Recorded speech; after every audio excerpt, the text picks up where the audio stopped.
I'm going to talk about the parable of the fisherman and the businessman. You probably heard this story before, but if you haven't, I'll give you a short summary, and I'll leave the actual parable in the description if you want to read through it yourself. But in short, the businessman sees the fisherman come in from his daily fishing trip, and he says, "How long did it take you to catch all those fish?" And the fisherman replies, "Only about a half hour. I'm a really good fisherman. I'm the best fisherman in the village." And then the businessman says, "Well, why don't you fish all day? You catch a lot more fish." And the fisherman says, "Well, I like to sleep in. I do a little fishing, then I come home and spend quality time with my family and friends."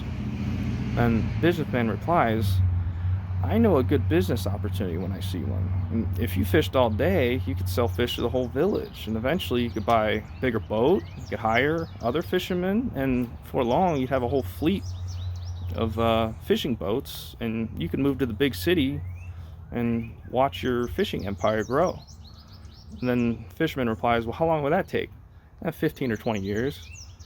And then the fisherman says, "Then what?" "Well, then you sell your fishing empire to the public, and then you make millions. And then the fisherman says, "Well, then what?"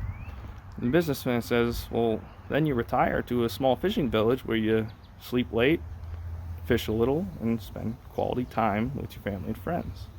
So, obviously, the moral of the story here is that the fisherman doesn't need the businessman, okay? The fisherman's outcome is the same either way. I mean, he just wants to sleep in, fish a little, and provide enough fish for his family and friends and spend time with those family and friends, right? But I'm going to add a little nuance, okay? Let's say that the population's growing, okay? With that growing population comes a desire or a need for more fish, okay? The market for fish is growing with the growing population. So in this case, the businessman's role is to basically help more people learn to fish in order to expand the market and provide for that growing population. But now imagine that the population is stagnating.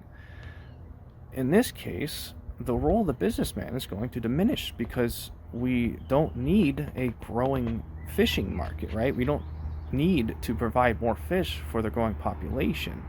So let's apply this concept to a stock market, okay, to publicly traded stock markets.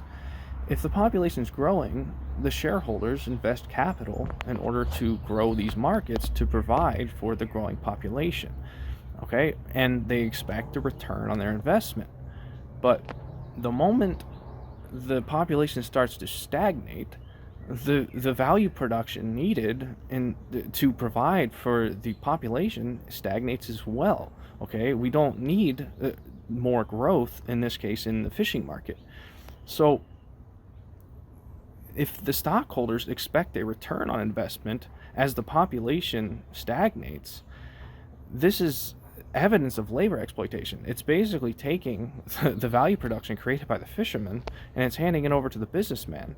But there's no growth going on. So the businessman's role is diminishing, and yet in our economy today, the shareholders, they get their dividends. Despite the fact that the population is starting to stagnate, the businessmen, the shareholders, why they're getting richer, right? The wealth inequality is increasing.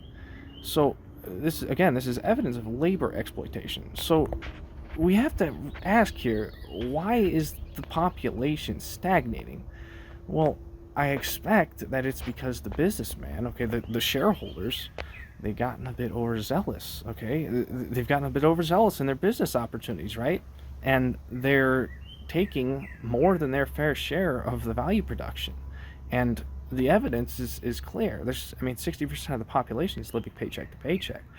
This is evidence that the profits being created by the laborers are being directed somewhere else. They're not being allocated in a manner that can sustain a population's ability to reproduce. So and you have to think about the logic behind an economy in order to make it function long term. Okay, if we are exploiting labor to the extent that that the fishermen are not able to have children, then they're going to have less children, and the role of the businessman is going to diminish. The role of the stockholders are going to diminish because we don't need the growth. So if we were to return that value production, those profits, back to the laborers, they would be enticed to reproduce. They'd be enticed to move to return the population growth back into the economy. But until that happens, we're going to keep seeing a stagnating population, and we're going to continue to be confused as to why the economy is just not working for 60% of the people, or whatever it may be. We need to pay attention to this, because the capitalistic model is infinite growth, but if the population is not growing, then there's no need for infinite or growing value production. And there's no need to keep increasing the size of the fishing market. There's no need for the businessman. Again, I expect that the businessmen, the stockholders, have become a little overzealous. They've taken a little bit more than the value that they've put in. So in this case, we can't really expect a return on investment. At best, we can expect a return of investment, and at best, again. So just give that a little thought. Okay, thanks for watching.